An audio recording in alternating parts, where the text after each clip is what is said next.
지난 시간 제가 로마의 멸망 말씀드렸고, 로마의 멸망 시기에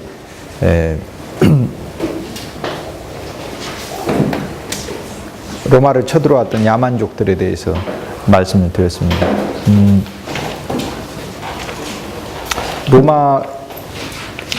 로마가 멸망을 하면서, 그러니까 서로마 지역이 멸망을 하는 거죠. 서로마 지역이 멸망을 하면서, 그러니까 역사에 있어서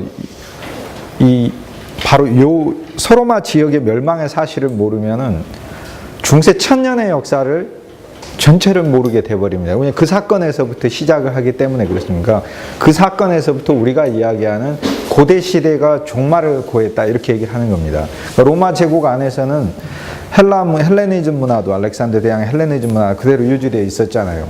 그러니까 시기가 얼마 가든지 유지되어 있었는데, 로마의 멸망 자체가, 로마 제국의 멸망 자체가 고대 세계의 종말을 얘기를 합니다. 그리고 모든 것에 변합니다. 사람들도 변하고 인종도 야만족이 쳐들어와서 야만족의 시대를 만들어 버리니까. 그리고 사고도 변하고 삶의 방식도 변하고 모든 것이 다 변합니다. 평화도 깨지고, 이제 전쟁과 그리고 파괴와 약탈이 또 수백 년 동안 또 계속되고요.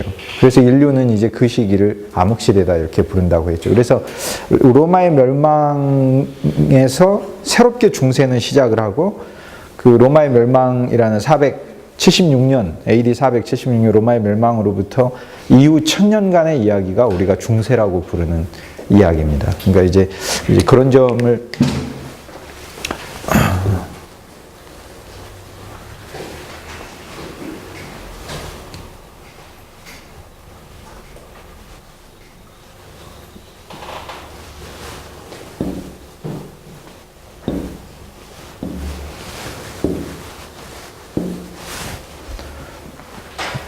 강사료에 따라서 이 지도의 정확성이 달라집니다. 전부터 얘기를 했어요.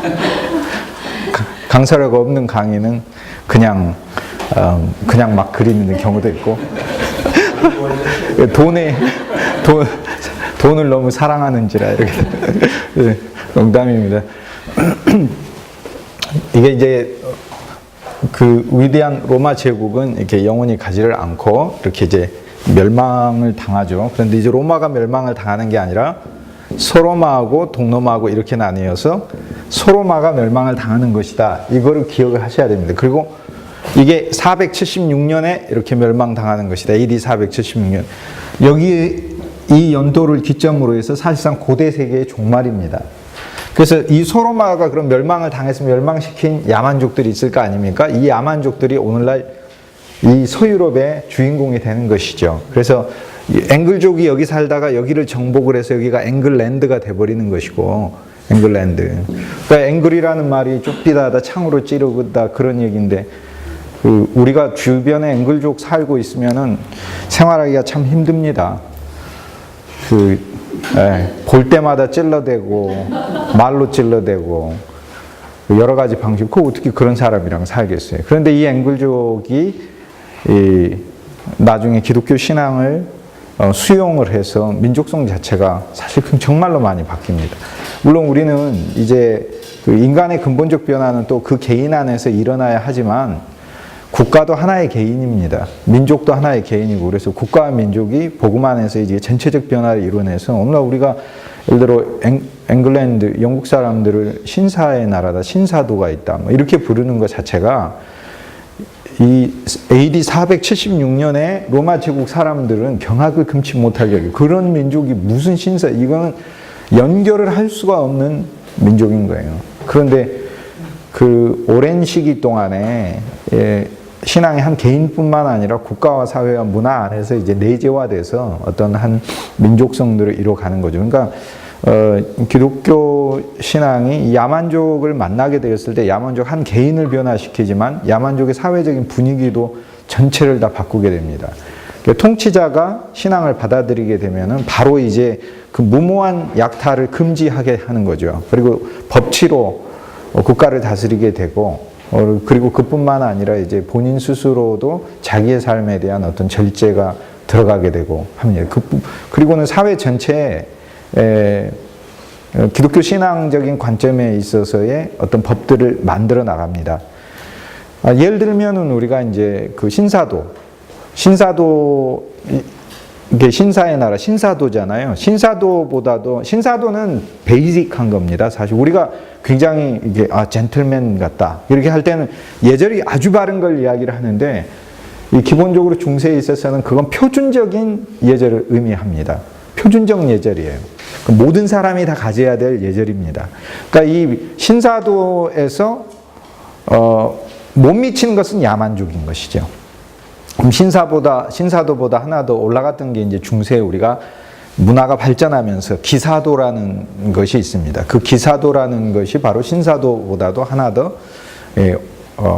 훨씬 더 이 수준 높은 어떤 삶의 태도와 방식이다. 단순한 예절을 의미하는 게 아니라 태도와 방식이다, 이렇게 얘기할 수 있습니다. 그러니까 젠틀맨십은 자기의 어떤 예절 발음, 자기 안에서의 예절 발음, 자기 안에서 일어난 변화를 얘기해요. 그런데 이 나이트후드, 신사도, 이 소위 기사도 정신은 신사도보다도 훨씬 더 차원이 높은데, 그것은 근본적으로 약자와 이 어린아이와 여성을 보호하려고 하는 이 자세에서 출발을 합니다. 그러니까 기사는 굉장한 무예를 가진 사람이죠. 근데 이 무예를 어디다 쓰느냐? 이 무예는 약자를 보호하기 위해서 쓴다는 것이죠.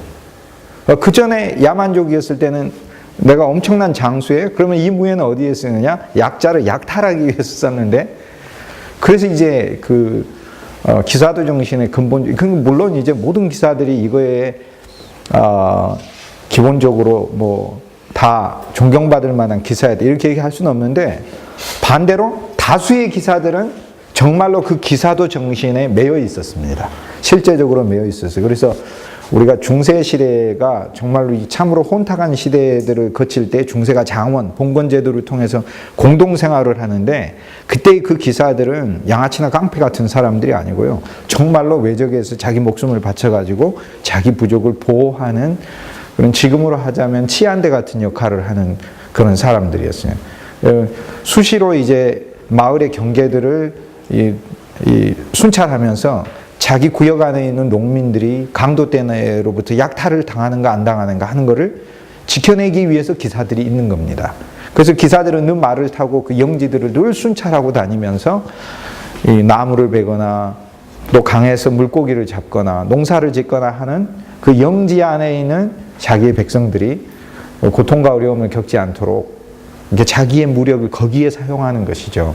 그러니까 기본적으로 유럽을, 로마를 멸망시키고 이 들어왔던 유럽의 야만족들, 앵글족, 그 다음 게르만족이 이제 오늘날의 게르마니가 되는 거니까, 절머니가 되는 거니까, 앵글이 오늘날의 앵글랜드가 되는 거잖아요. 특히 게르만족 중에서 이제 프랑크가 이제 오늘날 여기 프랑스를 차지해서 프랑크가 프랑스라는 나라의 이 기원이 되는 이 야만족 종족 국가였는데, 세계적인 예술 국가, 또 세계적인 규범 국가, 세계적인 어떤 그 문화와 기본적인 어떤 교양을 굉장히 어떤 세계의 민족보다도 사실상의 그 영국이 배출한, 그 똑같은 위인이라 하더라도 영국이 배출한 위인은 정말 급이 다릅니다. 문학에 있어서도. 누가 셰익스피어보다 그렇지 않습니까? 그러니까 영국이 배출한 그 위인들은 역사에서 이렇게 봤을 때 상당해요. 그 급들이. 그리고 영국에서 나온 그 소위 정신은, 이 나라는 나중에도 이제 세계를 3분의 1을 지배도 하지만은, 지배를 할 때 무력으로만 지배하는 게 아니라 사실 정신사적으로 지배를 하는 것이죠. 오늘날 우리는 이 앵글족 지배를 받고 있어요. 앵글리시 하잖아요. 앵글리시. 영어. 앵글리시. 여러분 자녀들 전부 다 앵글리시 배워야 하잖아요. 그러니까 앵글족이 로마가 이 멸망하던 이 시기에 로마 영토를 잡아서 차지하고 있을 때 앵글족이 이 땅 건너가면서 앵글족이 야 이제 먼 훗날에는 전 세계 모든 사람들이 우리말을 쓰지 않고서는 살 수 없는 시대가 올 거야. 그렇게 얘기했다는 거 아마 정신 나갔다고 그럴 거야. 우리 같은 야만족의 말들을 누가 사용하려고 하겠냐. 나 오늘날 우리는 이 야만족의 언어가 세계에서 가장 고상한 언어인 것처럼 이렇게 사용하고 있는 이 시대에 살고 있습니다. 근데 이런 변화들이 이 중세 천년에 일어난 것이고 이 중세 천년에 이 민족 자체를 도전해서 인간이 기본적으로 가지고 있는 약탈과 파괴와 그리고 분노와 절망과 어둠으로 가려고 하는 그 본성에 끊임없이 도전해서 그 사람과 그 국가와 사회를 좋은 씨앗을 심어 하늘의 씨앗을 심어서 바꾸고 변화시키려고 했던 것이 그것이 기독교였습니다. 그래서 이제 그런 측면에 있어서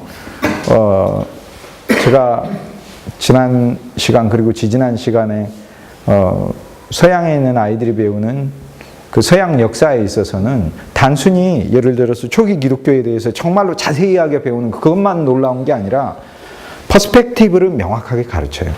그 퍼스펙티브, 어떤 퍼스펙티브냐 하면 야만족의 시대로 400년 동안 그 고대 세계의 절정의 문화들을 잃어버린 그 황폐화된 시대에 기독교가 창조해낸 문화적인 것, 문명적인 것, 그리고 정신적이고 그리고 영적인 것, 신앙적인 이 요소들이 실제로 사람과 사회를 변화시키고 발전을 이루어냈다는 이 관점에서 역사를 소술해서 전개를 하고 있습니다. 그래서 그런 부분에서 우리가 단순히 기독교를 빼버리고 나서 지난 서구 역사의 2000년의 발전을 이야기한다는 것은 아무 의미가 없는 것이 되는 것이죠.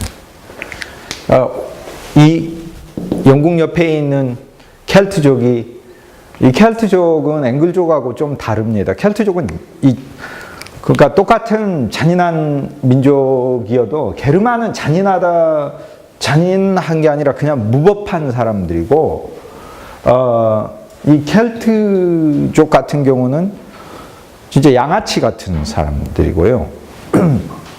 그 반달족은 그냥 악마들이죠. 근데 이 세계에서 가장 교양 높은 국가 중에 하나로 이미 중세시대 때 이 수많은 지역에 있는 나라들 중에서 켈트족은 순식간에 변합니다. 그 변화는 두 세대에 일어났어요. 딱 60년간에. 그 변화의 시작이 바로 제가 지난주에 말씀드렸던 패트릭이었다. 그 얘기입니다. 근데 그거는 저는 우리가 역사를 배울 때 이 적용이 사실 정말 중요하다고 생각해요. 왜냐하면 역사는 그냥 과거 이야기로만 배우면 아무 의미가 없어요. 우리는요, 지금 굉장한 도전과 고난의 시대를 사실 살고 있잖아요. 우리는 태어나면서부터 내가 야만족으로 태어나서 야만족인 내가 누군가의 패트릭을 만나서 나는 교화되어 가는 겁니다. 또 거꾸로 내 자신이 패트릭이 되어야 하는 것이죠.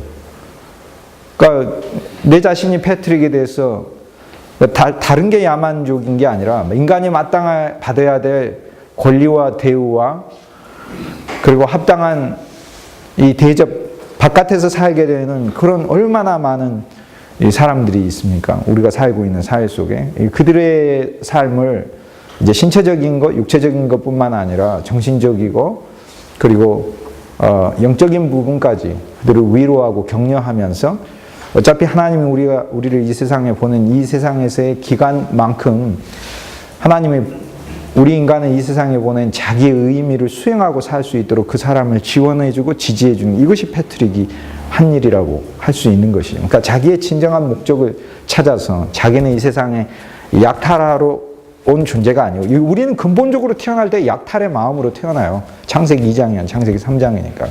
근데 그것이 새롭게 정말로 태어나서 보이지 않는 가치들을 사랑하고 사는 사람으로 그것이 진짜 행복하니까. 그래서 그런 참 인간성이 신앙 안에서 노정되어 있고 이것을 경험했던 사람들의 전체적인 그룹이 유럽의 수준을 높이기 시작한 겁니다. 그러니까 사실상의 이 운동이 계속해서 퍼진 것이다. 이렇게 얘기를 할 수 있는 거죠. 그러니까 오늘날의 많은 우리 사회 속에는 야만족이 있어요. 야만족이. 어떤 뭐 예를 들어 대기업 재벌 중에도 야만족이 얼마나 많습니까? 야만족이 야만족 족장 같은 사람들이 있어요. 정말로 야만족 족장이죠. 제가 보면은 하나에 다를 바가 없어요. 진짜 야만족 족장인 거예요. 조선시대에 태어났으면 머슴으로도 안 썼을 사람들이 요즘 천민 자본주의 아래서 돈 많다는 것 때문에 돈으로 주인 노릇을 하는데, 사실상 2000년 동안 기독교는 그것이 가짜의 삶임을 증언하는 것이었어요. 그래서 오늘날 우리 기독교도 사람들을 그런 거에서 구출해내는 것이죠. 그래서 이제 적용을 한다는 이야기를 제가 할 때는 우리 모두가 한 사람 한 사람이 패출이 된다는 것은, 그걸 생각해 보면 참 흥분되고 기쁜 일입니다. 그러니까 그냥 나는 나의 어떤 목표만 가지고 사는, 그런 목표 가지고 사는 것도 좋죠. 그런데 어떤 목표를 놓고 이룬다, 그게 아니라 나는 그냥 내가 대면하는 모든 그 삶에서의 그 야만성들을 제거하고 사는, 보내심 받은 어떤 그런 패트릭 같은 정신적 지도자로 살고 있다. 이렇게 생각하면 얼마나 감사한지 몰라요.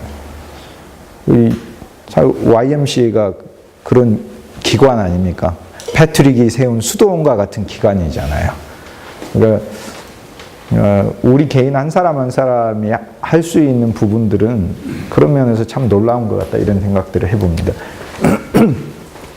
소로마가 그래서 476년에 멸망을 당하는데, 이 로마의 역사를 이렇게 보면은요, 제가 이미 지난번부터 계속 이야기했듯이 현명한 지도자 별로 없어요. 정말로 없어요.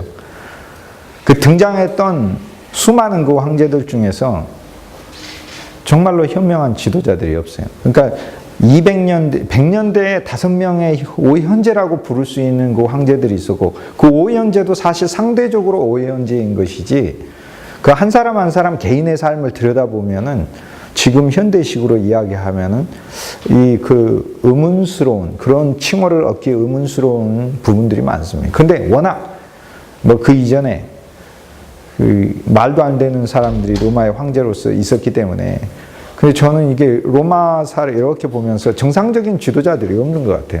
300년대에 있어서 컨스탄티누스 대제가 기독교 로마 제국을 시작한 이후로 그나마 로마 제국 안에 있었던 지도자들은 그나마 조금 나은 지도자들이다, 우리가 이렇게 얘기할 수 있습니다. 그런데 우리가 이제 뭐 엄청나게 큰 변화를 이야기하기보다는, 제가 오늘 두 가지 신뢰를 이제 말씀드리면 바로 그런 부분에서 우리가 볼 수 있는데요. 인간은 똑같이 어차피 지도자가 되었을 때 마찬가지로 똑같이 실수하고, 똑같이 잘못하고, 똑같이 죄도 짓고, 똑같이 권력의 남용도 있고 그래요. 근데 제가 생각했을 때는 잘못을 안 하고 사는 것이 중요한 게 아니고 회개가 더 중요한 것 같아요. 회개가, 반성이. 사실 그래서 로마 제국에 있어서 기독교 로마 제국이 되고, 기독교 로마 제국이 되기 전과의 황제들의 모습을 보면 잘못이 없었느냐? 잘못이 있어요. 왜 없습니까? 다 있죠.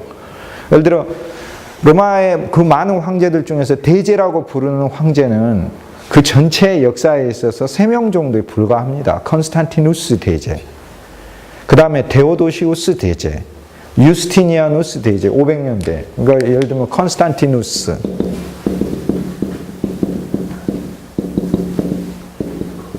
(313년에) 이제 황제가 되고, 그다음 테오도시우스 대제,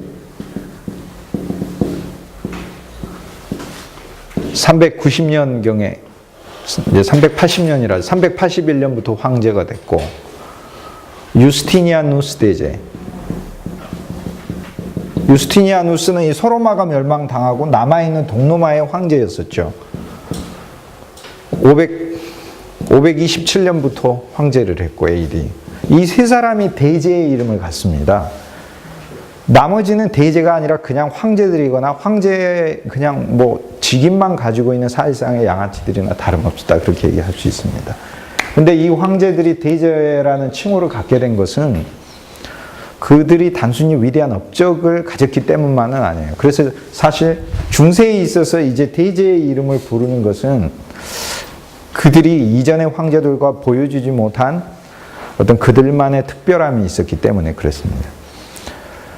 이제 그런 부부, 뉘우침이에요. 뉘우침, 회개. 지도자는 똑같이 다 잘못해요. 그 이전도 잘못하고 그 이후도 잘못해요. 컨스탄티누스도 위대한 대제이고 본인도 크리스찬이지만은 자기 아들이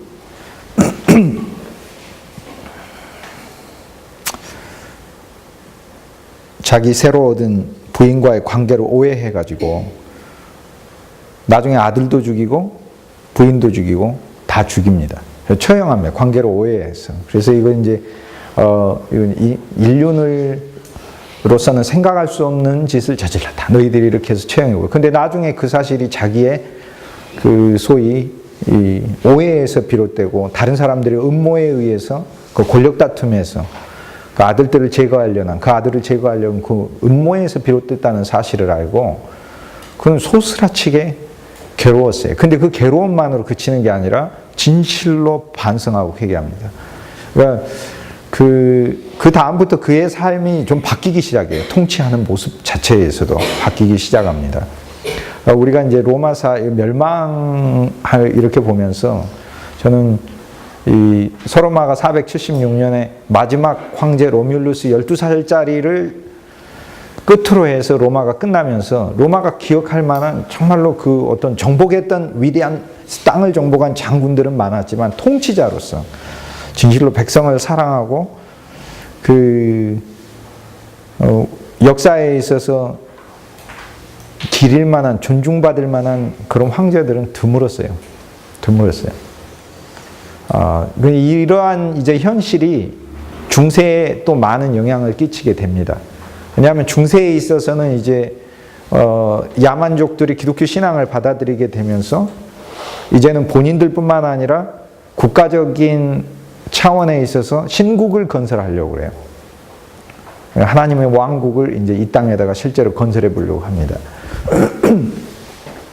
데오도시우스도 대제라고 불리우는데요. 전 데오도시우스가 대제라고 불릴 수 있는 놀라운 점이 하나 있어요. 데오도 물론 영토도 원래 확장된 그 영토에서 데오도시우스가 그 이전에 혼란기를 안정화시키고 그 다음에 그 이전에 어떤 황제도 하지 못했던 개혁들을 해내버립니다.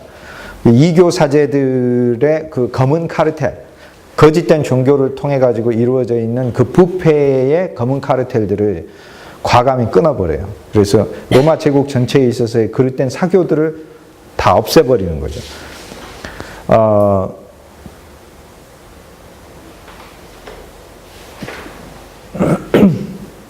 데오도시우스의 근데 그의 잘못 인생에 있어서 치명적인 잘못을 한번 그가 통치하고 있을 때 390년에 한번 저지르게 되는데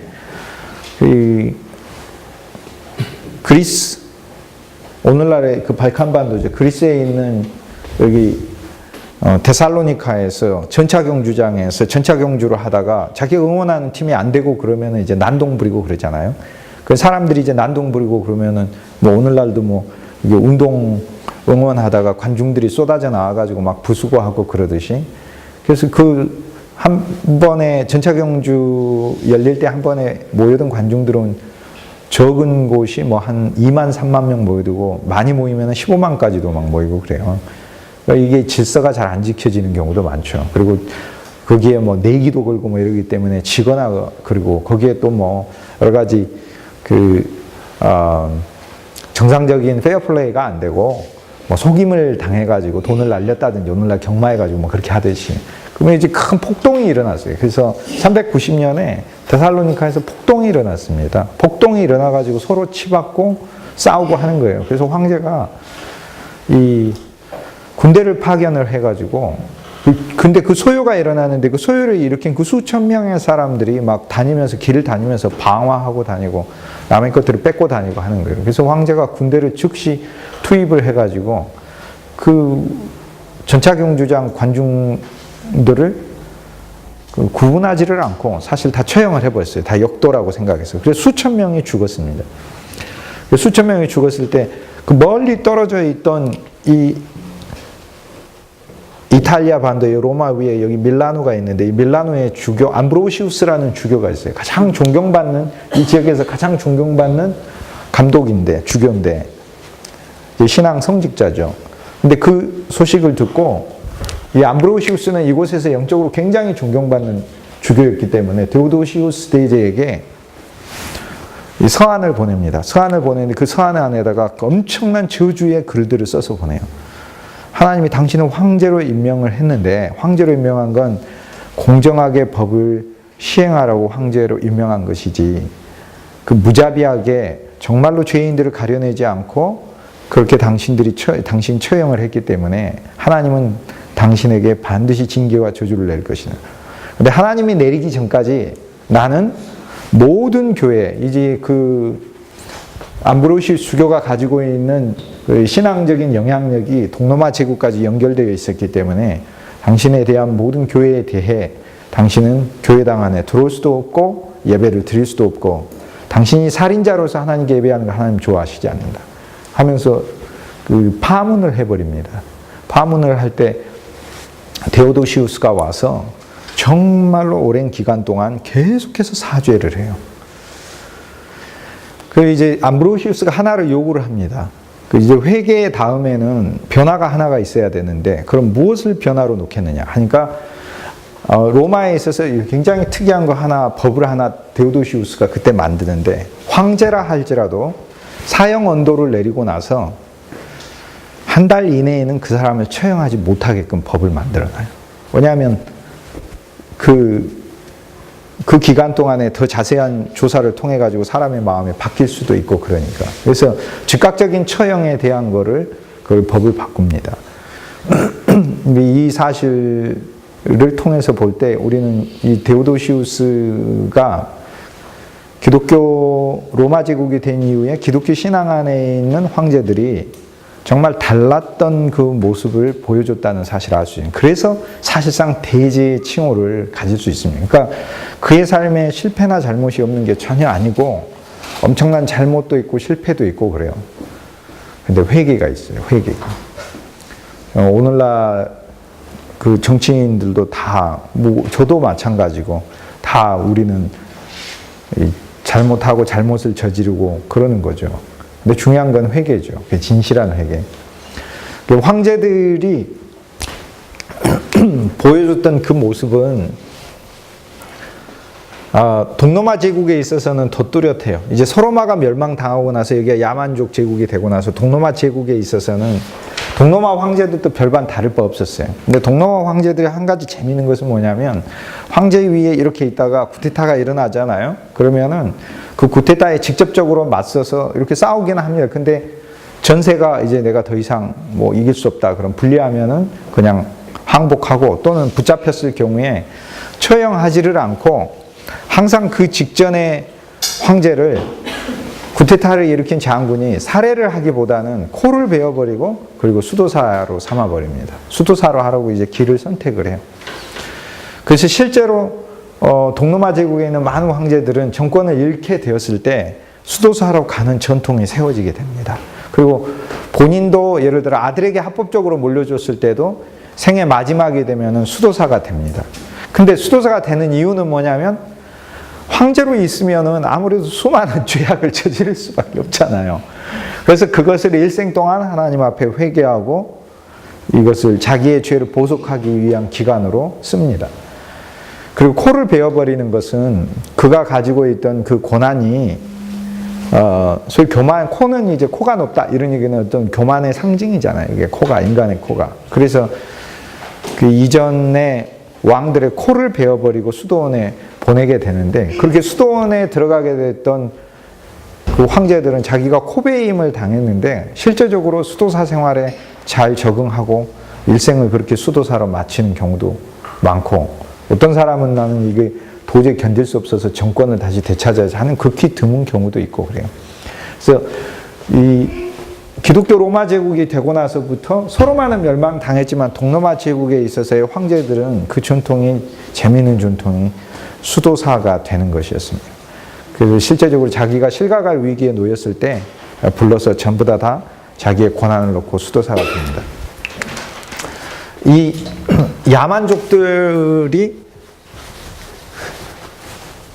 서로마를 멸망시켰는데, 다른 야만족은 다 뭐 까먹어도 되는데, 뭐 앵글족도 뭐 까먹을 수는 없는 야만족이죠. 그런데 프랑크족만큼은 제가 늘 기억한다 이렇게 말씀드렸습니다. 그래서 이 프랑크 야만족이 이 전체를 영토를 장악해서 거대한 프랑크 왕국을 구성을 하는데 이게 마치 옛날에 소로마 제국에 해당할 만큼 큰 영토를 차지하게 되니까, 그러니까 소로마가 멸망하고 나서 중세는 이 야만족들 중에서 프랑크 왕국이 자기의 거대한 왕국을 구성하게 되죠. 근데 이 프랑크 왕국을 세운 첫 번째 왕이 클로비스인데요. 클로비스인데 영어로 하면은 이렇게 이제 쓰는데요. 이제 C는 탈락, 크는 이제 뭐뭐로부터라는 거니까 탈락을 하게 돼서 이름이 로비스가 되고, 로비스가 이제 영어의 루이스가 되는 겁니다. 불어로는 루이가 되는 거고요. 그래서 프랑스 왕 중에 이름이 루이 14세, 15세, 16세, 루이 17세, 18세 이게 많은데 루이란 이름이 로비스. 이제 크는 앞에 붙었던 뭐로부터라는 뜻이에요. 그래서 프랑크 왕국의 초대왕 클로비스. 이 클로비스의 이름을 따서 프랑스 왕들이 나중에 자녀들을 그렇게 불렀고, 그 자녀들이 그 이름 아래서 이제 통치를 했습니다. 또 실제 다른 이름이 주어졌다 하더라도 고왕이 됐을 때는 루이 이름으로 바꾼 경우도 많아요. 나는 나를 루이라고, 새로운 루이라고 불러라. 그러면 이제 그가 죽고 나면 역사에 있어서는 그에게 14세냐, 15세냐, 16세냐 이렇게 이제 붙이는 거죠. 그래서 클로비스가 소로마를 멸망시킬 때 프랑크 왕국의 첫 왕이었으니까 이 클로비스가 그때 이제 496년 정도에 이 지역을 차지하면서 왕이 되는데 그의 할아버지가 메로비우스예요. 그래서 메로비우스여가지고 클로비스의 후손들이 계속해서 왕을 합니다. 또 왕하고. 근데 언제까지 왕을 하냐면은 770년경까지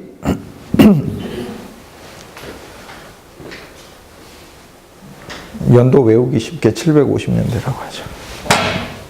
750년대까지 계속해서 왕을 해요. 그러니까 이 메로비우스의 후손인 클로비스가 첫 왕이 돼가지고 계속 왕이 돼요. 근데 이 750년에 그의 신하가 카를 마르텔이라고 있었는데, 카를 마르텔이 자기 아들을, 피핀이라는 자기 아들을 왕으로 앉힙니다. 그래서 우리가 역사에서 배울 때 여기까지를 클로비스의 후손이 계속 왕을 했는데 그의 할아버지 이름을 따서 메로빙 왕조다 이렇게 불러요. 메로빙 왕조가 계속 왕 노릇하다가 카를 마르텔이 자기 아들 피핀을 왕으로 앉히면서 카롤링거 왕조가 새로 등장했다 이렇게 이제 얘기를 하는 거죠. 그러면 이때 카를 마르텔이 클로비스 496년부터 약 250년 동안 계속 이어져 오던 이 메로빙 왕조의 마지막 왕, 이제 힘이 없죠. 왜냐하면 궁제, 최고 총사령관이었는데 실권을 잡은 이 사람이 자기 아들을 이제 국왕으로 임명하기 위해서 여러 이제 정치적인 작업들을 합니다. 그래서 이제 로마의 주교에게도 이야기를 하고 프랑크 왕국의 가장 뛰어난 이제 주교에게도 이야기를 해요. 살상의 통치를 우리 가문이 하고 있는데 우리 가문에서 왕을 했으면 좋겠습니다. 그러니까 이제 주교가 메로빙 왕조의 마지막 왕을 찾아가지고 얘기를 합니다. 당신은 수도사가 되십시오. 이렇게 얘기하는 거예요. 이제 그 얘기가 왕에서 내려오라는 거예요. 그리고 실제로 수도사가 됩니다. 그러겠습니다. 다 가는 거예요. 그리고 무릎을 꿇고 이제 절 같은 경우는 다 깎지만 수도사 같은 경우에는 수도사의 머리 스타일이 있어요. 이제 그 부분만 이렇게 깎게 되고 국왕은 이제 긴 머리를 하고 다니는데 수도사는 그렇게 못합니다. 오늘날의 저희들의 이런 단발식으로 머리를 이렇게 자릅니다. 그래서 멋있고 치렁치렁하고 하고 다니던 그것을 잘라버리는 것 자체가 자기의 사회적인 어떤 신분들을 잘라버리는 것과 같은 거죠. 그래서 실제로 자기가 수도사가 됩니다. 그래서 그런 전통들이 중세에 있어서 계속 이어집니다. 그래서 왕이냐 수도사냐 이렇게 된 거예요. 근데 인생의 마지막을 이제 많은 그 왕들이 수도사로 실제로 마감하고 그렇게 가는데 그 점에서 저는 이제 생각하고 좀 배울 수 있는 점이 있다 이렇게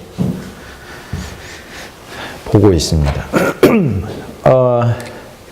로마가 아까 소로마가 멸망당했다고 말씀드렸잖아요. 그런데 이 소로마가 멸망당하면서 이 소로마 지역에 있어서는 그 전부터 계속해서 야만족이 쳐들어와서 곳곳에서 오늘날 우리가 테러라고 부를 수 있는 또 소국지전 전쟁이라고 부를 수 있는 소로마 자체가 침마로하고 있는, 그러니까 어느 한 해에 476년에 탁 망하는 게 아니라 그 전부터 수십 년 동안 이 소규모 전쟁들이 사회 자체를 와해시키고 있었죠.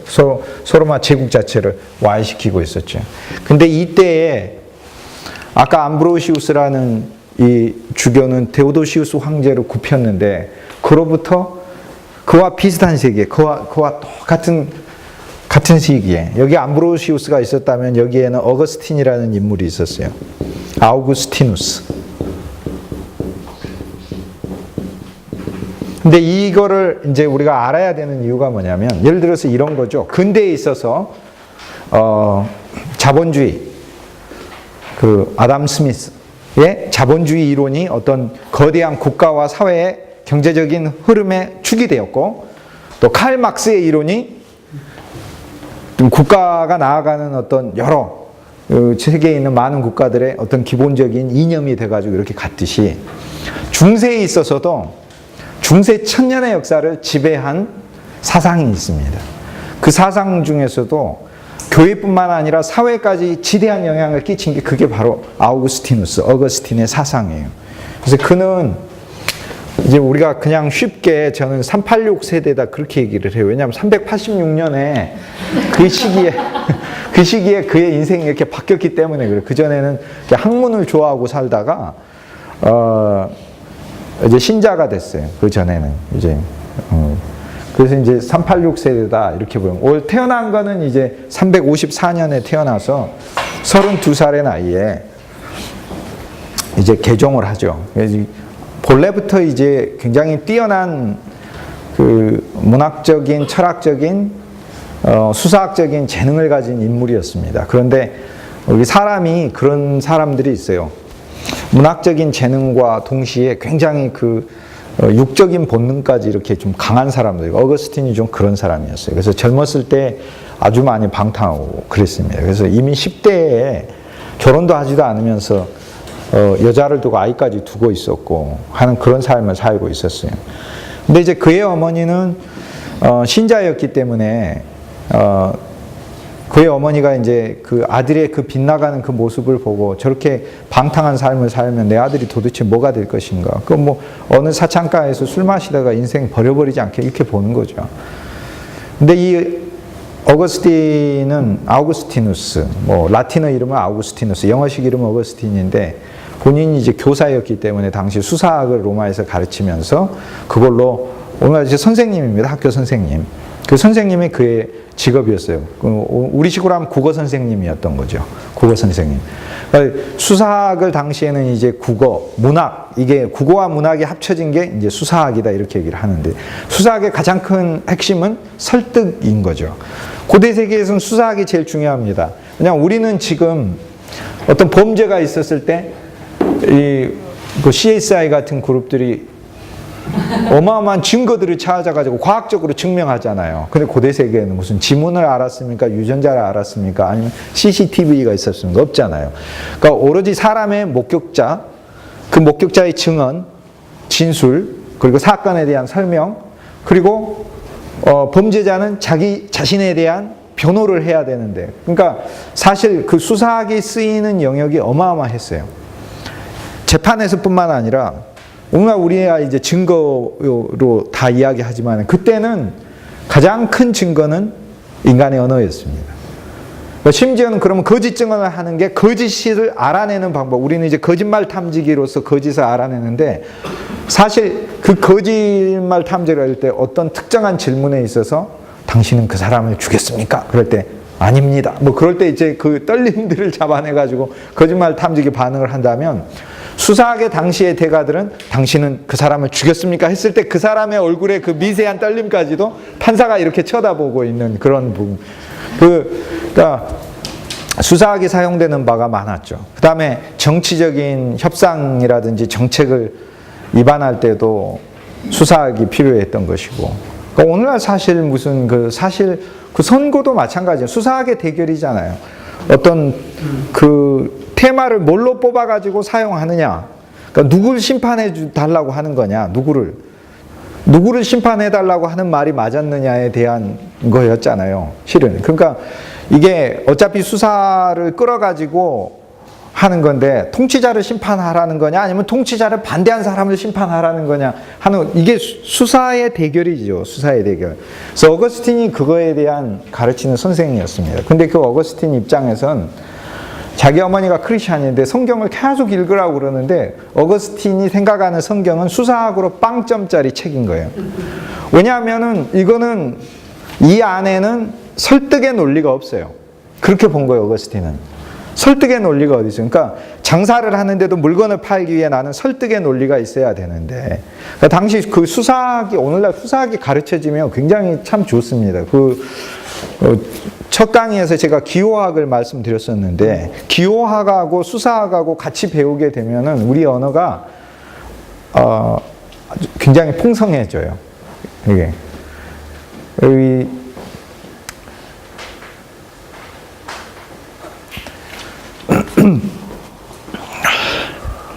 그러니까 사람의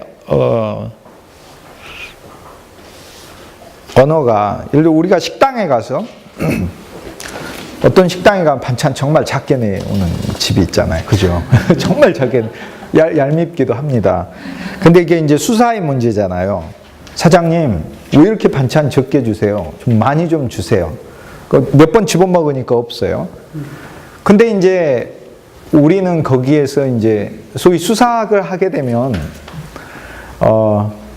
여러 가지 다른 방식의 언어로 우리가 얘기를 할 수 있죠. 사장님, 이걸 너무 맛있게 만드니까 금방 없어져 버리잖아요. 더 내주세요. 이렇게 하는 거예요. 그러니까 사실 우리의 일반적으로 사용하는 그 언어들의 모든 면에 있어서 수사학적 원리들을 동원을 하면 그 사람이 가지는 언어는 여러 그 인간관계 측면에서 친구를 사귀든 자기 동료를 사귀든 아니면은 선생으로서 학생에게 또는 뭐 같이 일하는 직장의 어떤 파트너에게 심지어는 부부간에도 큰 변화들을 실제로 가져올 수 있거든요. 그래서 어거스틴은 이제 그런 면에서 수사학 교사였었어요. 그러니까 어떤 책을 이렇게 보면은 그 책 자체에 들어있는 아름답고 정확하고 뚜렷한 그 논리들로서 사람이 자기를 표현하고 설명하는 그런 학문들에 몰두해 있습니다. 그러면서도 인간이 본질적으로 가지고 있는 인간 자체에 대한 그 목마름, 그리고 갈증, 그 혼돈, 또 영적인 기갈, 이것들이 이제 방탕할수록 그게 있는 거니까. 그게 그 마음속에 있었던 거죠.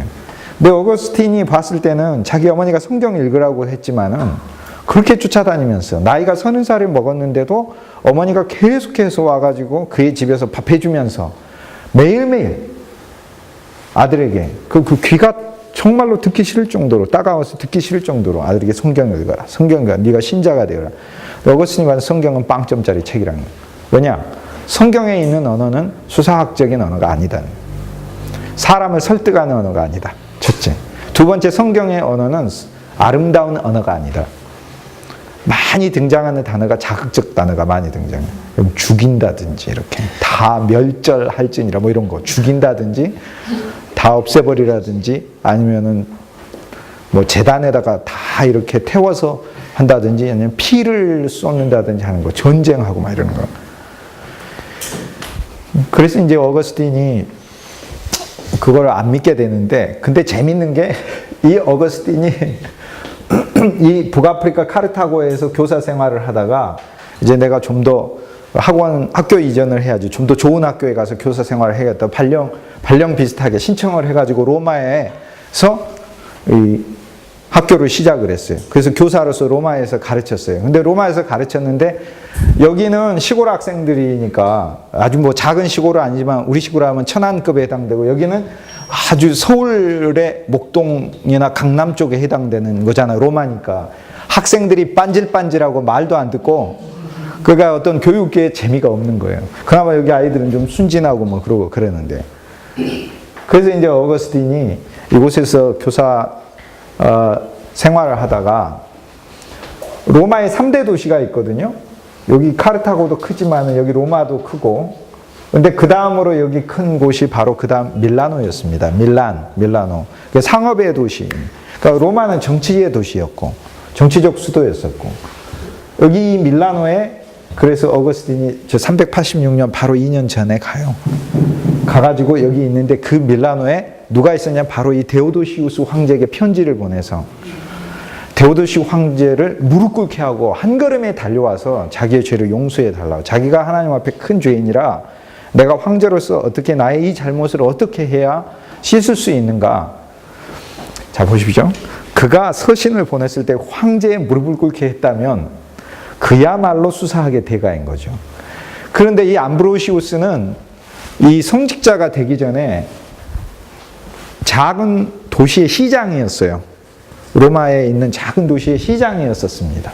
그가 시장으로 있다가 신자가 돼서 신실한 사람이었었는데 이제 사람들이 당신이 우리의 주교가 되는 게 어떻겠습니까? 우리를 어떤 행정적인 지도자에서 우리의 어떤 영적인 지도자가 되주십시오. 그럼 나는 내가 어떻게 할 수 있습니까? 그러니까 당신은 글도 알고 당신은 뛰어난 사람이기 때문에 학문적인 소양도 갖고 있기 때문에 우리에게 하나님의 말씀도 가르쳐주고 설교해 주십시오. 이렇게 하는 거예요. 그러니까 그가 시장이 되기까지 암브로시우스는 그의 가문이 로마에서 유력 가문이었고 아주 뛰어난 교육을 받았으며 수사학에 있어서는 최고의 대가였었습니다. 그렇기 때문에 그의 편지를 보고 황제가 그의 마음을 굽히고 한 걸음에 반성과 회개를 할 수 있는 그런 어떤 능력 있는 언어들을 구사할 수 있는 사람이었어요. 그 어거스틴이 밀라노에 와가지고 암브로시우스가 거기 있으니까 야, 최고의 서로마 제국의 당시에 최고의 수사학 선생님이 있는데 내가 저분에게 가서 배워야 되겠다 하고 가서 이제 배우게 되는 거죠. 근데 배우게 됐는데 수사학을 가르치는 게 아니고 암브로시우스가 뭐라고 얘기하냐면은 내가 성경을 설교를 할 테니까 와서 설교를 들으라고 합니다. 그래서 어거스틴은 암브로시우스가 그 이야기하는 그 수사학을 배우기 위해서 설교를 들으러 가는데 어려서부터 자기 어머니가 성경을 계속 읽으라고 그러고 자기는 성경에 가장 저급한 언어라고 생각했잖아요. 근데 암브로시우스가 이 성경을 가지고 설교를 합니다. 성경에 보면은 이스라엘 민족에게 하나님께서 가나안 땅에 들어가가지고 가나안에 있는 수많은 부족들을 다 멸절하라 이렇게 얘기를 했어요. 그러면 예를 들어서 어떤 아모리족을 멸절하라 이렇게 됐어요. 암브로시가 설교를 해요. 아모리라는 말의 뜻은 높다라는 뜻이에요. 높은 곳이라는 뜻이에요. 그러니까 우리 마음속에 보면 항상 높아지려고 하는 마음들이 있어요. 내가 어디 가든지 그 자리에서 높아지려고 해요.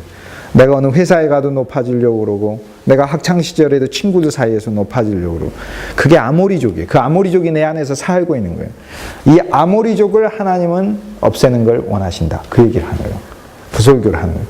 어거스틴이 그 설교를 계속 들으면서 성경의 언어가 자기가 생각하고 있는 그런 표면적인 무식한 언어가 아니라는 사실을 깨닫기 시작하고 이것이 마음에 확확 박히는데 어느 날 이제 그가 진짜로 뭐 회심을 하게 됩니다. 어떤 한 음성을 듣고 나서 이제 이 얘기는 이제 별개로 하고 그래서 어거스틴이 그 다음부터는 삶을 완전히 바꿔요. 수사학이 아니라 이제는 성경을 읽으면서 성경 속에 있는 그 언어들로 자기 삶을 구성하기 시작해요. 그리고 나서는 그 역시 이제 사제가 돼가지고 책을 쓰는데 이제 2권의 책을 뭐 수백 권의 책을 썼는데 그 중에 2권이 서양의 역사에서 지난 2000년 역사에서 가장 유명한 책입니다.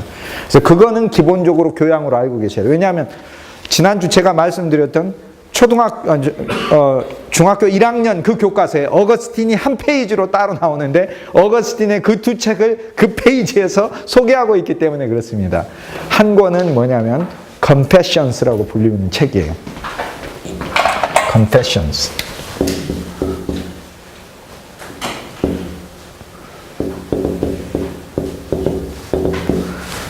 고백록이라는 말입니다. 이것을 참회록이다 이렇게 이제 번역을 해가지고 우리말로 돼 있는데 엄밀하게 얘기하면 참회록보다는 고백록이라는 게 더 맞습니다.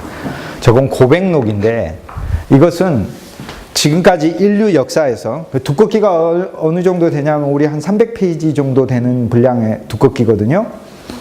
자기의 마음 안에 내적으로 느껴지는 자기 안에서 느껴지는 정신과 영적인 그 세계에 대한 서술을 한 책인데 인류 역사에서 사실상 최초의 자전책입니다. 자기 자신에 대한, 자기의 어떤 바이오그래피를 이야기한 게 아니라 자기 자체에 대한 책입니다. 근데 그는 이 책에서 두 개를 고백을 해요. 하나는 자기 자신이 얼마나 죄인인가를 고백해요. 그래서 자기의 죄들을 참으로 많이 이야기해요. 나 어렸을 때, 난 태어나면서부터 사실 우리 어머니에게 죄인으로서 태어났던 것 같다. 나는 소년으로서 얼마나 우리 부모에게, 우리 어머니에게 못된 아이였던 거. 그 계속 그걸 얘기합니다. 그 자기 15살 시절에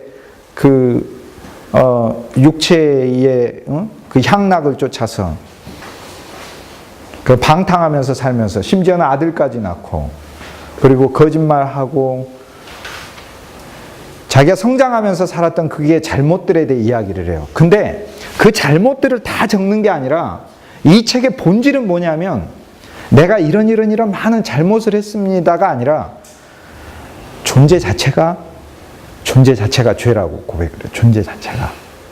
그러니까 그동안 등장하는 우리는 문학은 자기를 영시하는 책들은 많이 봤고 남을 깨우치기 위해서 교훈적인 이야기들로서 구성된 책들은 이미 나온 게 많이 있었습니다.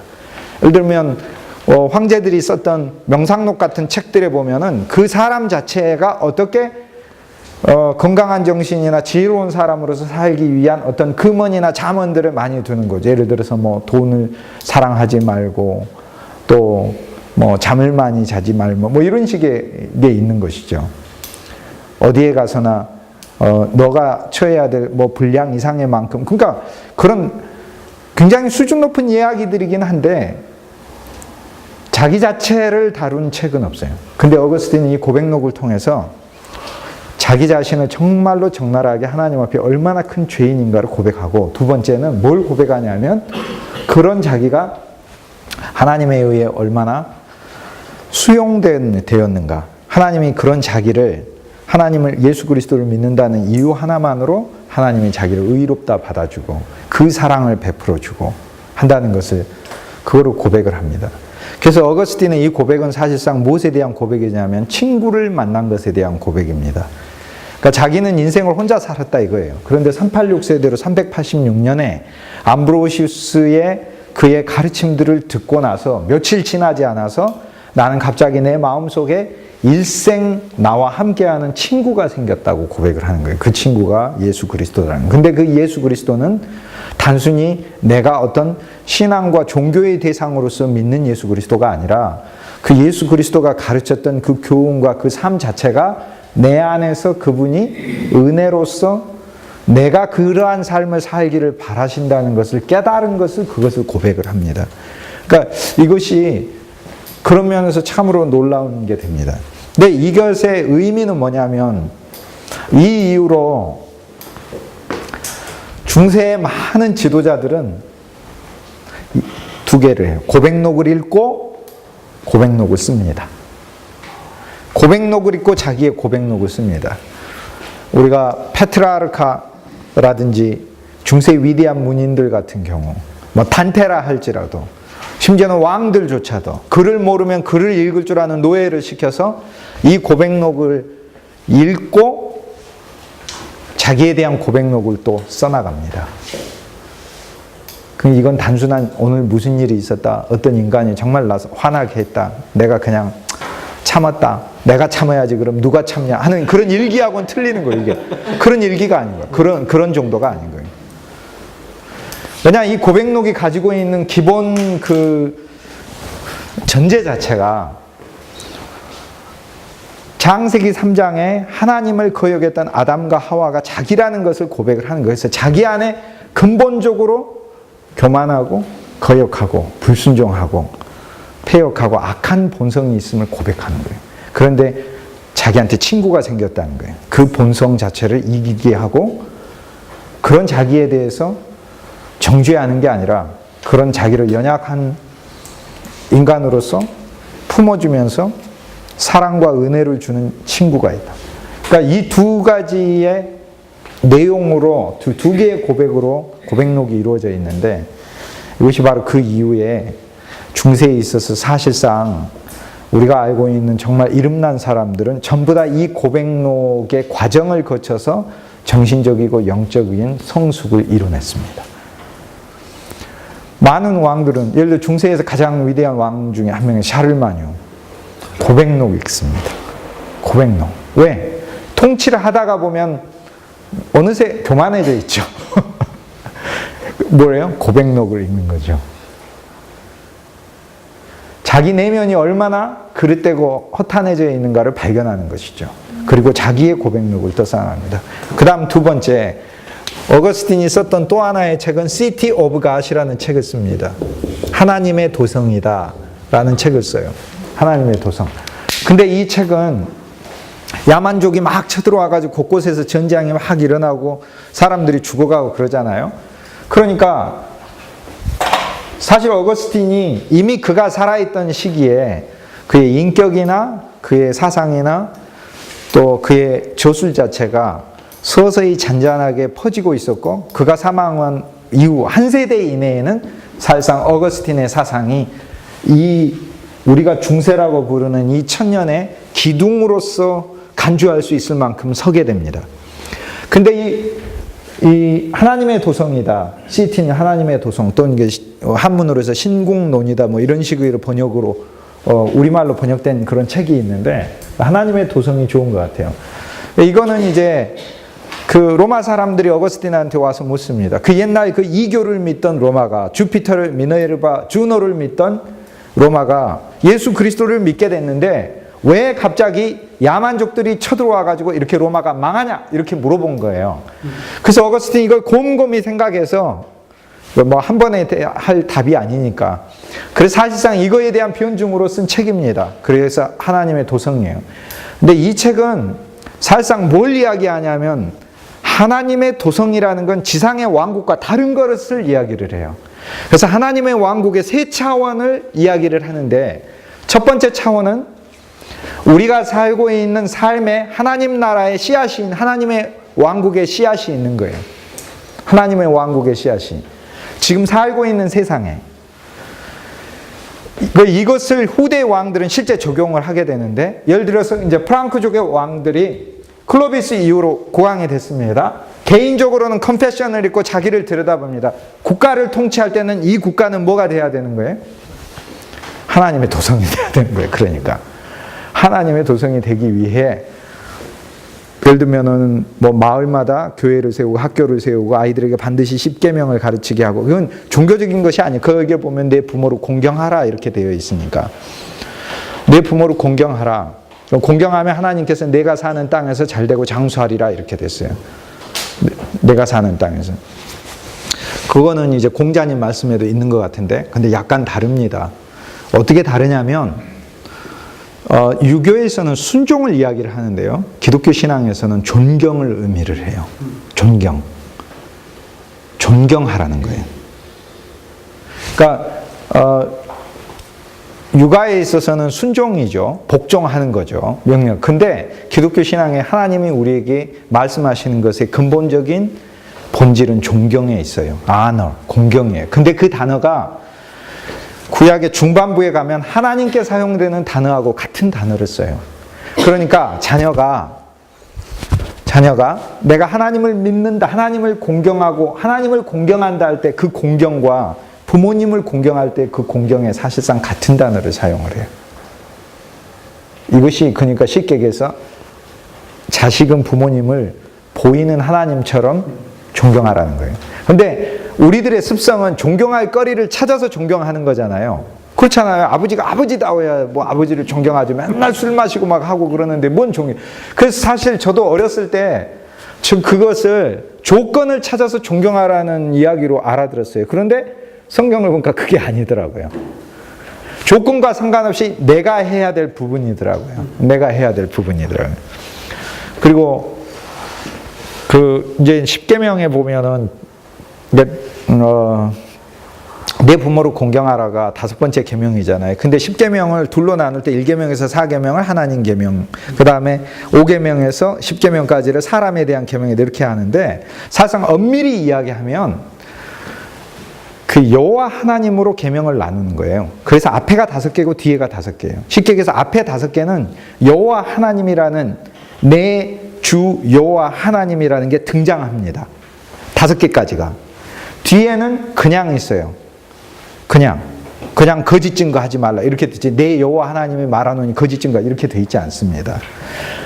그러니까 앞에 5개 계명이 내 여호와 하나님이 등장하는데 4계명 다음에 5번째 계명이 내 부모를 공경하라. 그리하면 내 여호와 하나님이 주신 땅에서 내가 잘되고 장수하리라. 내 여호와 하나님이 들어가요. 그래서 사실상 5번째 계명은 사람에 대한 계명이 아니에요. 왜 그러느냐?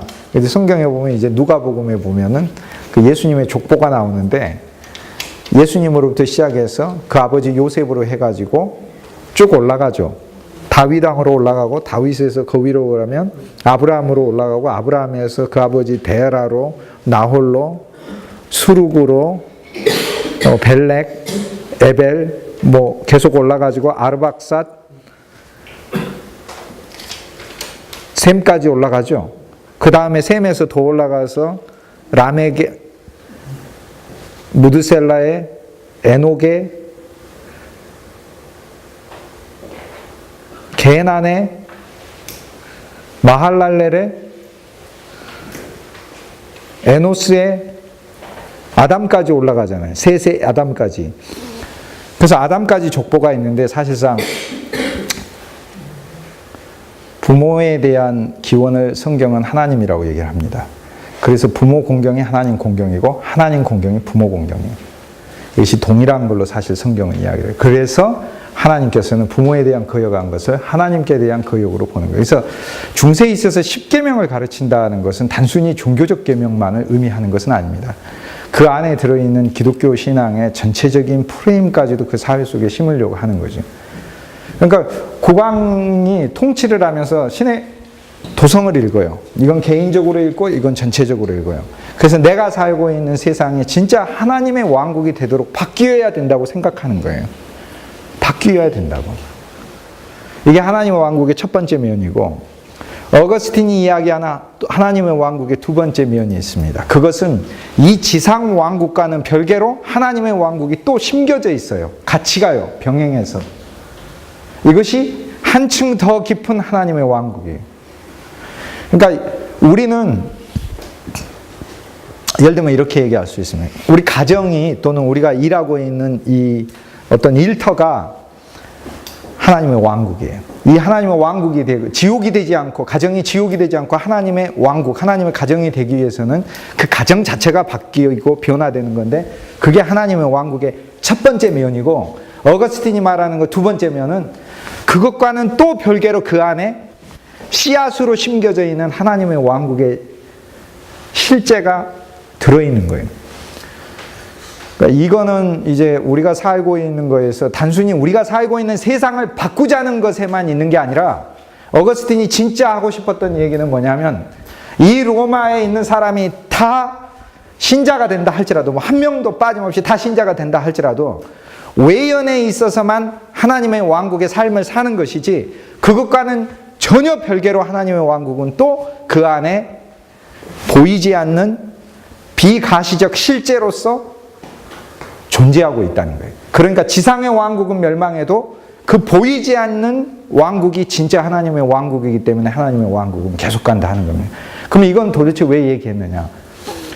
우리가 눈에 보이는 게 진짜가 아니라는 걸 어거스틴이 가르쳐주기 위해서 한 거예요. 그러니까 이 두 개는 정말로 중요한데, 그러니까 쉽게 얘기해서 나는 지금 이거 중세 국왕이다 그러면 중세 국왕이 두 가지 생각을 갖습니다. 내 왕국이 하나님의 왕국이 돼야 돼. 근데 내가 이 왕국을 진짜 하나님의 왕국으로 만들어도 이것은 하나님의 왕국의 외연일 뿐이지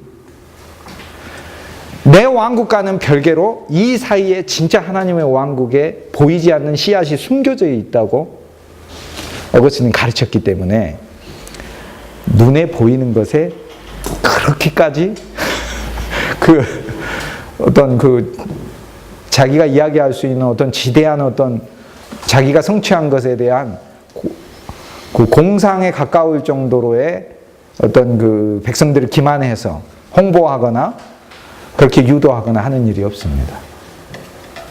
그리고 겸손할 수밖에 없습니다. 왜냐하면 내가 변화시키려고 하는 하나님의 왕국은 사는 하나님의 왕국이고, 이것과는 별개로 이 속에 들어있는 하나님의 왕국이 또 있기 때문에 내 왕국은 망할 수 있지만 이 하나님의 왕국은 망하지 않고 있다는 것이죠.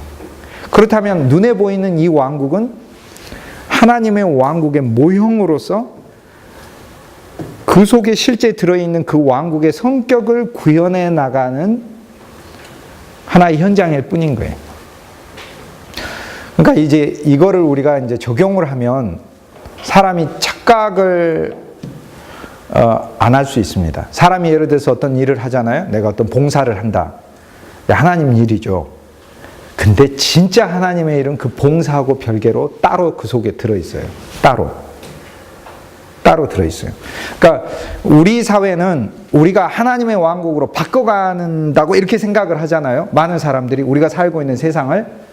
근데 어거스틴은 하나님의 왕국의 본질이 그게 아니라는 겁니다.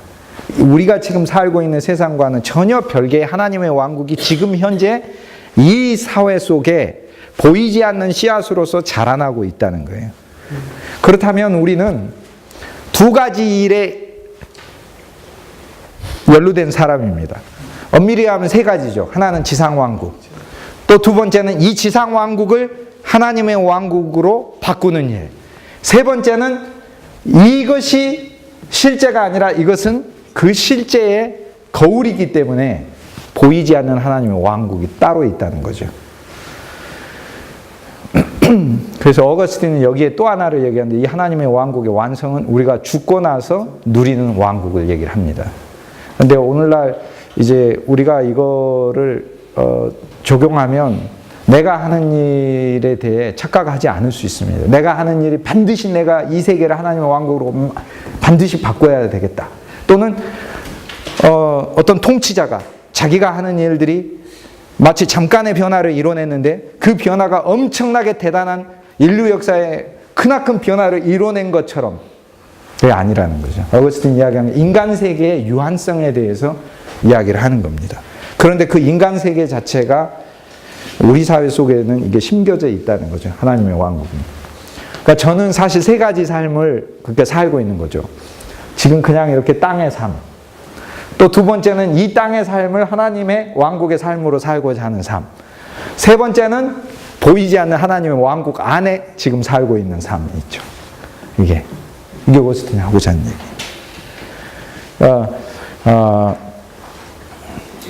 여러분이 하는 일들이 어떤 선한 목적을 가지고 막 하려다가 그 일이 안 될 수 있습니다. 나는 내가 예를 들면 아이들을 가르치면 내가 가르치고 있는 아이들이 하나님의 왕국과 같은 아이들이 되게 해야 되는데, 내 가정이 하나님의 왕국이 되게 해야 되는데, 맞습니다. 그런데 그것은 하나님의 왕국의 사실상의 내가 지금 살고 있는 가시적 세계가 변화되는 게 아니라 그것과는 전혀 별개로 하나 존재한다는 것을 보면 자기가 하는 일이 서로 로마가 멸망해버리듯이 큰 성과를 보이지 않는다 하더라도 따로 존재해서 가는구나, 이걸 알면 실망하지 않을 수 있는 거죠. 그래서 어거스틴이 서로마 멸망에 대한 대답으로 그걸 내놓는 겁니다. 근데 이 대답으로 내놓는 이 하나님의 왕국이 중세 천년의 인간의 지성과 영성의 기본적인 기둥, 사고의 두 기둥이 되는 겁니다.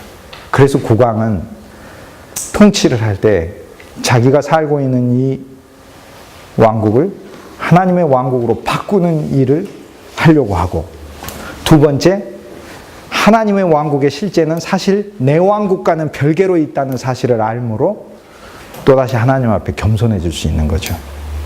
이 하나님의 왕국에 대한 것을 읽지 않고 오해를 하게 되면 지상 왕국을 하나님의 왕국으로 바꾸는 일만 하려고 하기 때문에 눈에 보이는 왕국이 하나님의 왕국의 실제인 것으로 생각해서 인간은 더 큰 타락하게 되는 것이죠. 그게. 왜냐하면 자기가 만들 수 있는 것은 결국에 자기가 참여하고 있는 보이지 않는 것의 모형이라는 사실을 보았을 때, 실제가 자기나 자기가 관계하고 있는 것에 있는 게 아니라 자기가 보이지 보지 못하는, 보이지 않는 세계에 있다는 사실을 아니까 진짜 겸손해질 수 있는 거죠. 저는 그런 점에서 오늘날 통치자들도 이 두 개의 책은 반드시 읽고 정치해야 된다고 저는 생각해요. 진실로. 저는 회개가 무엇인지 알아야 된다고 생각하고. 네. 그 다음에 많은 기만을 하잖아요. 우리 언어들 속에.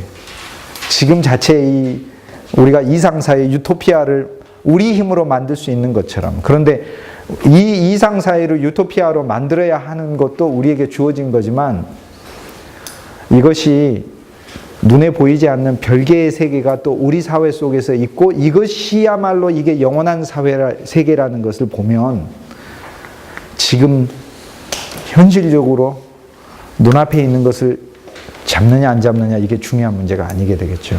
이제 그런 면에서 이 책이 가지고 있는 의미들은 우리가 생각하고 있는 표면적인 것이 아니다. 그래서 인간의 사고의 구조를 정말 한 차원 높여놓은 것이다 하는 걸 얘기할 수 있습니다. 10분간 휴식하고